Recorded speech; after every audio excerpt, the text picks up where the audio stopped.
Hi friends, my name is Manish और आज मैं आपको पढ़ाऊंगा ज्योग्राफी। ज्योग्राफी काफ़ी इंटरेस्टिंग सब्जेक्ट है।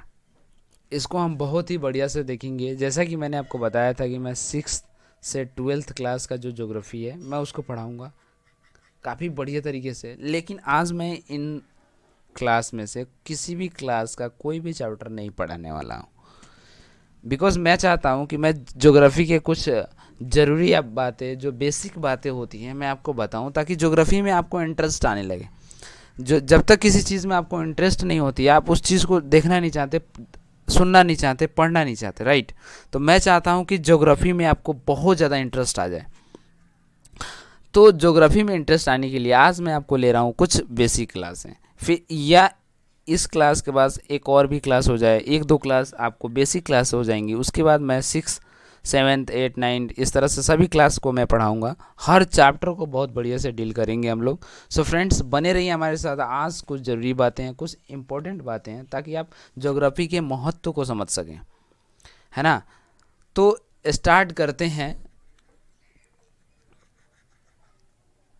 ज्योग्राफी पढ़ना। सबसे पहले अगर मैं आपसे पूछूं, जैसे यहाँ पे ये एक लाइफ है, राइट। अगर इसको सरवाइव करना है, दिस इज लाइफ, एंड अगर इसको सरवाइव करना है, अगर इसको सरवाइव करना है तो क्या चीज़ें चाहिए। पहला, एक सरफेस होनी चाहिए जिसे लिथ कहते हैं। लिथ, लिथ यानी रॉक। रॉक होनी चाहिए, एक हार्ड चीज होना चाहिए कम से कम। फिर दूसरा, वाटर की अवेलेबिलिटी होनी चाहिए। तीसरा, एयर होनी चाहिए। Air in the sense atmosphere की अवेलेबिलिटी होनी चाहिए, तभी तो एक एक पर्सन, एक लाइफ सरवाइव कर पाएगा। तो इस एटमॉस्फेयर, और इसको हाइड्रोस्फीयर,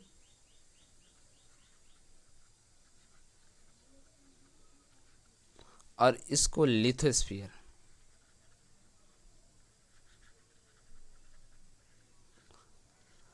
इसका हिंदी होता है वायुमंडल, इसका हिंदी होता है जलमंडल, और इसका हिंदी स्थल मंडल।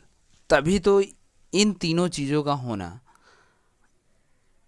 एक लाइफ, एक बायोस्फीयर का रिजल्ट आता है। एक बायोस्फीयर सरवाइव कर पाएगा, जिसे हम कहते हैं जीवमंडल, राइट।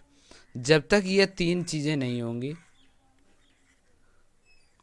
तब तक बायोस्फीयर सरवाइव ही नहीं कर पाएगा, राइट। तो जितना ज़रूरी इन तीनों का होना है, उतना ही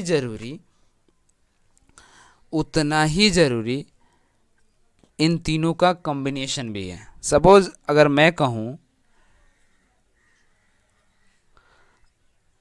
मैं कहूँ कि ये जैसे एयर हो गया, ये वाटर हो गया, और इसको मान लीजिए लिथ यानी रॉक।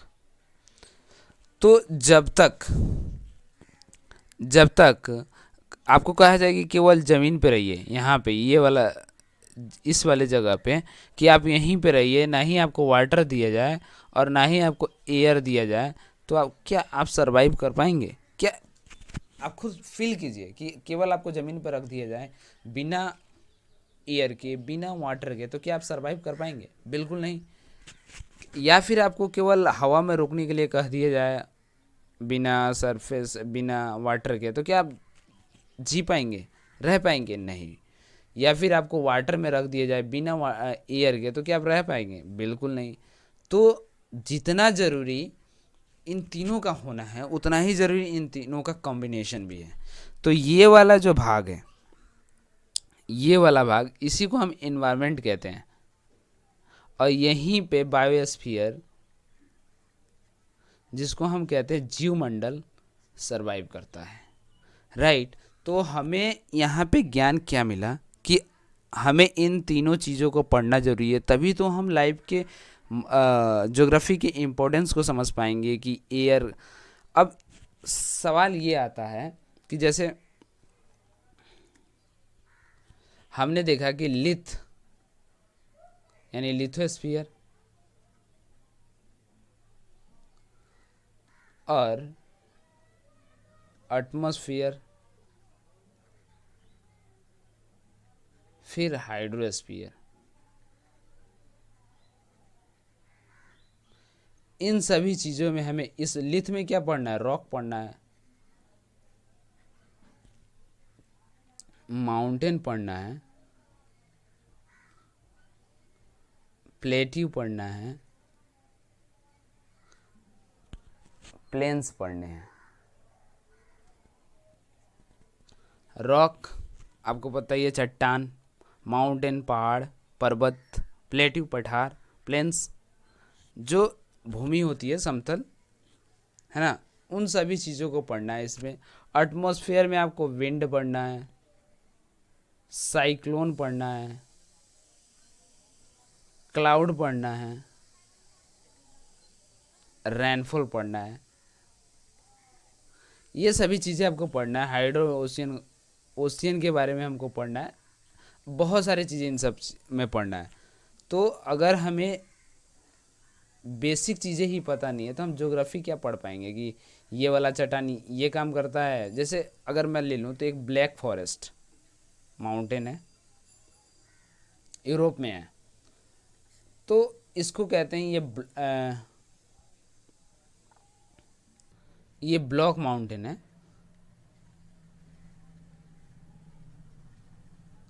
तो मैं आपसे सवाल करता हूँ, खैर छोड़िए, आपने ब्लैक फॉरेस्ट का नाम नहीं सुना है, कम से कम हिमालय का तो आप नाम सुने ही होंगे, राइट। तो ये इसे फोल्ड माउंटेन कहते हैं। अब सवाल ये है कि सर कभी ब्लैक फॉरेस्ट, ये ब्लॉक माउंटेन यानी खंड पर्वत, हिमालय फोल्ड माउंटेन, इसमें पता क्या चल रहा है कि सर एक प्रकार के तो ये माउंटेन ही नहीं है, यानी माउंटेन के भी अलग अलग प्रकार होते हैं, राइट। फील कीजिए इस चीज़ को कि अगर हम माउंटेन के बारे में जानना है तो हमें जब तक ये पता नहीं कि उसके माउंटेन बनता कैसे है, माउंटेन बना कैसे, उसके कितने प्रकार होते हैं, तब तक हम इंडिया में चीज़ों को कैसे समझ पाएंगे, राइट। मैं ये बताना आपको चाहता हूँ, आपको ये पता नहीं है कि प्लेट्यू बनता कैसे है, प्लेट्यू के क्या प्रकार हैं, तो प्लेन्स के क्या प्रकार हैं, प्लेन्स बने कैसे, तो आप कैसे चीज़ों को कर पाएंगे, कैसे समझ पाएंगे। जैसे अब यहाँ पे हो गया, यहाँ पे कि विंड, साइक्लोन, क्लाउड, रेनफॉल, इन सब चीज़ों के बारे में आपको पता ही नहीं है, तो आप इंडिया में क्लाइमेट कैसे पढ़ लेंगे, कैसे समझ लेंगे, राइट। मॉनसून। दूसरा कि आपको ओशियन के बारे में पता ही नहीं है, राइट। तो आपको हाइड्रोस्फीयर के बारे में पता ही नहीं है, तो आप क्लाइमेट और हाइड्रोस्फीयर के कॉम्बिनेशन को कैसे समझ पाएंगे, है ना। तो एक एग्जांपल लेते हैं, जैसे वैसे हर किसी ने सुना ही होगा एग्रीकल्चर के बारे में, एग्रीकल्चर के बारे में तो सब किसी ने सुना होगा, हर कोई इससे जुड़ा हुआ है। सपोज मान लीजिए ऐसा समझिए कि जिस एनर्जी से अभी मैं बोल रहा हूँ उसके पीछे कहीं ना कहीं एग्रीकल्चर है। जिस एनर्जी से आप इस वीडियो को देख रहे हैं, इस क्लास को देख रहे हैं, तो कहीं ना कहीं उस एनर्जी के पीछे एग्रीकल्चर है। और इंडिया में एग्रीकल्चर का महत्व तो सबको ही जानता है। तो अगर मैं आपसे सवाल करूं तो एग्रीकल्चर को सस्टेन करने के लिए दो चीज़ें चाहिए, पहला एक सॉइल होना चाहिए और दूसरा रेनफॉल होना चाहिए, राइट। तो एग्रीकल्चर को सरवाइव करने के लिए, एग्रीकल्चर को सस्टेन करने के लिए हमें दो चीज़ें चाहिए। लेकिन अगर मैं पूछूं कि ये सॉइल आया कहाँ से, तो ये रॉक से आया। अगर आपको ये लगता है कि पहले सॉइल आया और फिर रॉक आया, तो ये आपकी गलतफहमी है। पहले रॉक आया, उससे इरोजन होकर अपर्दन होकर के स्वैल बना, वो हम आगे पढ़ेंगे। फिर रॉक से भी तो पहले कुछ आया, रॉक से पहले आया लावा, लावा से बना रॉक, ये जब ठंडा हुआ तब जाके रॉक बना, और रॉक से रॉक लावा कहाँ से आया, वॉल्केनो से, वॉल्केनो यानी ज्वालामुखी से, और ज्वालामुखी कहाँ से आया, तो अर्थ के इंटीरियर से आया, पृथ्वी के आंतरिक संरचना से आया। तो ये सभी चीज़ें आपको जानना। अब पहले ये बताइए कि पहले ही आप ये सवाल कैसे जान जाएंगे जब तक अर्थ के इंटीरियर को हम नहीं समझेंगे। ये बेसिक चीज़ें ये हुई कि ये कैसे बना, ये कैसे आए, ये सब चीज़ें नहीं जानेंगे तो हम डायरेक्ट सॉइल और एग्रीकल्चर के बारे में कैसे जान जाएंगे।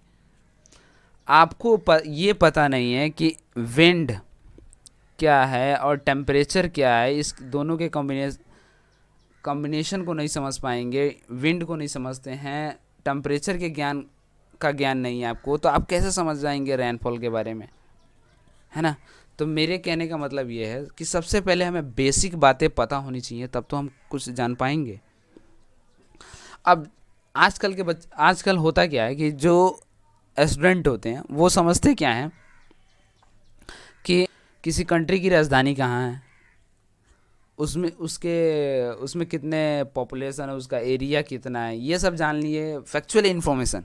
मैं ये बताना चाहता हूँ कि फैक्चुअल इन्फॉर्मेशन जैसे जान गए कि what is the country of, what is the capital of this country, ये सब बातें हम जान गए तो हमको लगता है कि हम ज्योग्राफी जान गए। हम समझते हैं कि फैक्चुअल इन्फॉर्मेशन ही ज्योग्राफी है, बस दूसरा कुछ नहीं है, राइट। तो get rid of this phobia, get rid this of burden, you have to ratify the facts. मैं ये कहना चाहता हूँ कि इन सब चीज़ों से आप छुटकारा पाइए, इन सब चीज़ों से बाहर निकलिए, मुक्त होइए कि ये फैक्चुअल इन्फॉर्मेशन वाला नहीं है। अगर मुझसे भी ज़्यादातर कंट्री की नाम कैपिटल के नाम पूछेंगे तो मुझे भी पता नहीं होगा, राइट, या किसी को भी नहीं, तो वो ज्योग्राफी नहीं है। Geography is not a factual information subject, it is an application oriented subject, right.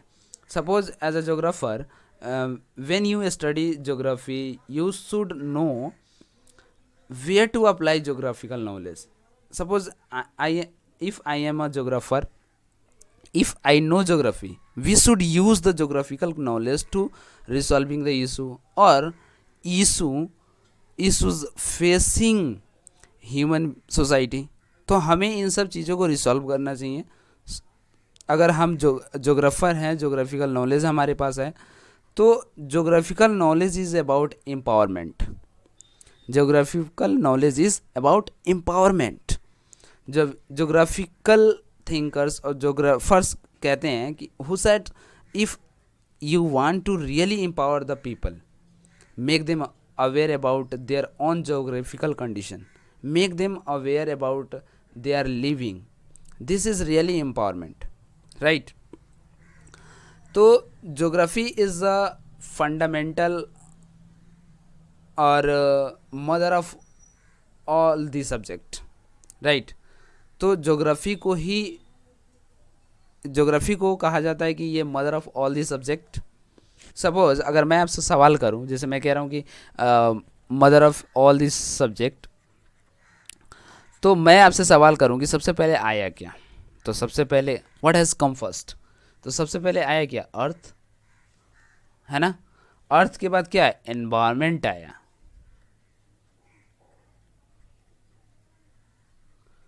फिर उसके बाद अगर मैं आपसे पूछूं कि उसके बाद क्या आया, तो उसके बाद फ्लोरा एंड फौना आया, राइट। फिर उसके बाद अगर मैं आपसे सवाल करूं कि क्या आया, तब आए ह्यूमन बींग्स।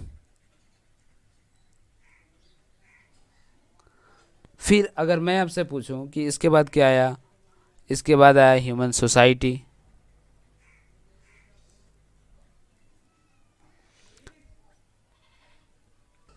फिर एडमिनिस्ट्रेशन आया, फिर उसके बाद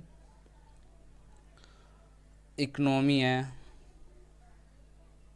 फिर उसके बाद अर्बनाइजेशन आया,